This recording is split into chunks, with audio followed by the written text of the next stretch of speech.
The galaxy's most powerful warlords laughed when the humans showed up to the council. They laughed harder when they saw our fleet, a half-dozen corvettes painted with mismatched hull plates, an old freighter with duct tape on the comms array, and one ship that looked suspiciously like it still had scorch marks from atmospheric re-entry. No one laughs forever. The hook is simple. When a species hides its teeth too well, people mistake the smile for weakness. That mistake lasts exactly until the teeth sink in. Admiral Xyler of the Korth Dominion leaned back in his chair, mandibles clicking in amusement as he addressed the gathered delegates. Humanity, he said, with the tone of someone talking about mildew, has ships. Small ships. Broken ships. Amusing ships. Yet here you stand, expecting equal voice among us. The chamber rippled with chuckles. The Sutheri delegate, her scales glittering under the hall's lights, added, "Perhaps Earth can be useful as entertainers. We need janitors for our stations, don't we?" The humans didn't bristle. They didn't shout. They didn't storm out. Instead, Jonathan Hale, the lone human representative, smiled. Not the nervous kind of smile, not the plastered-on smile of someone enduring ridicule. It was the polite, soft smile of someone who'd already bought the house, paid off the mortgage, and was letting the sellers argue over who got to keep the cracked teapot. "I understand your skepticism," Hale said pleasantly.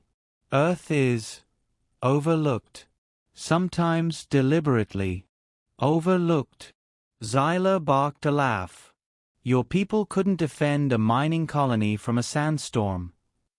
Hale nodded. "Oh, quite right. We're terrible with sandstorms. They get everywhere." He let that one hang in the air just long enough for the joke to settle, then added, voice lowering ever so slightly, "But war? We've had practice." The laughter faltered. Aliens weren't sure if it was another human joke. Humanity was full of those metaphors, sarcasm, subtle threats disguised as politeness. No one knew when to laugh and when to start worrying. The meeting adjourned. Delegates returned to their fleets orbiting above the station, trading snide remarks about Earth's grand entrance. The human corvettes, barely armed and dimly lit, looked more like relics from a scrapyard than warships. That night, Hale stood at the viewport of the human flagship, if you could call it that, sipping what he swore was coffee but smelled suspiciously like rocket fuel. The ship's AI chimed. "Shall I begin activation sequence?" He didn't answer right away. He watched the alien fleets, glittering in orbit, their dreadnoughts radiating power. Each one carried weapons that could shatter moons. Each one crewed by thousands. Each one sure they were invincible. "Not yet," Hale murmured. "Let them underestimate us a little longer." The rising action began 2 days later when the Dominion warlord, tired of games, decided to test Earth. Xyler ordered one of his cruisers to accidentally fire on the human freighter. The blast lit up the freighter's shields like fireworks on the 4th of July. The freighter didn't fire back. It didn't even maneuver. It just sat there, waiting. The council chamber buzzed with ridicule the next day. "Pathetic," muttered one delegate. "Not even the courage to defend themselves." Hale's smile never wavered. "Oh, we'll defend ourselves. We just prefer not to start wars at the council's front door. It's bad manners." The sarcasm slid right past most of them.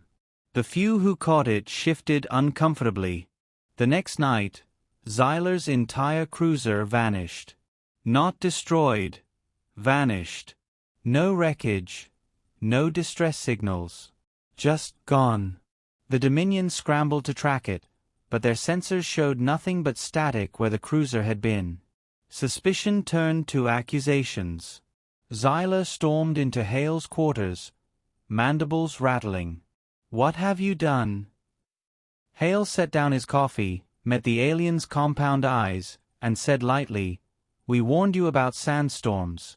Ever seen one in space? It wasn't an answer, but it was enough to plant fear. The conflict escalated. Alien fleets prowled, demanding explanations, threatening Earth's delegation. Hale remained unflappable. Humans cracked jokes, played cards in the mess hall, and even hosted a karaoke night audible through half the station's ventilation system. The aliens thought it was mockery. In truth, it was distraction. Because under Jupiter's shadow, something stirred. For centuries, humanity had hidden its true strength, cloaked in secrecy. While the galaxy dismissed Earth as weak, humans poured resources into a single project, the Dreadnought Initiative. Massive warships, the size of continents, slumbered in orbit behind cloaking fields. Not dozens. Not hundreds. Just 3. But 3 was enough. The first time one of them powered up, the galaxy went silent. The dreadnought Erebus awoke with a low hum that reverberated through space. Its cannons lit like sunrise. Its hull gleamed black as obsidian, etched with scars of old battles no one in the council even knew had been fought. And at its helm, Hale gave the quiet order, "Target lock." The Dominion fleet moved first, charging weapons. Alien captains shouted commands, convinced they could overwhelm a single human warship. The dreadnought didn't fire. It simply aimed. And suddenly, every alien sensor lit up with the same impossible reading. They were all within range. That was the moment panic spread. The Sutheri envoy whispered, "They shouldn't have this technology." The Ricari shouted, "It's a bluff." Xyla growled, "Fire everything." Alien dreadnoughts unleashed a storm. Energy beams, torpedoes, railgun slugs, an armada's fury. The Erebus shimmered. The void around it rippled. Every shot curved away as though space itself bent to protect the ship. Not one blast touched its hull. Hale sipped his coffee. Well, that seems unsporting. Then he gave the order, "One volley." The Erebus fired once. A beam of light arced silently across space, splitting into tendrils that struck every attacking ship simultaneously. No explosions. No fireballs.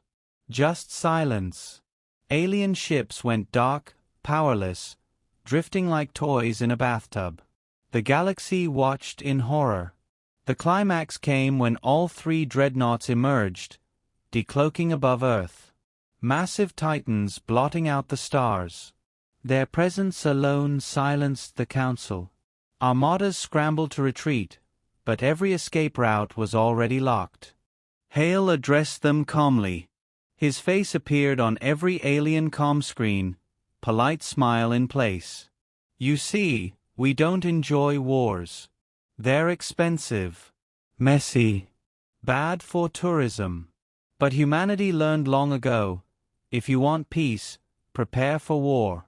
We prepared a little more than most." "You lied to us," spat the Sutheri. "Not at all," Hale said warmly. "We just didn't correct your assumptions." "Then what do you want?" Xyla demanded, voice cracking. Hale leaned forward slightly. "Only respect. And maybe decent coffee imports. Yours tastes like motor oil." Even as panic spread, some aliens almost laughed. Almost. Until they realized he wasn't joking. The dreadnoughts held their aim, cannons glowing brighter, enough to crack moons. Humanity didn't fire again. They didn't need to. The message was clear. Push, and you vanish. Submit, and you live.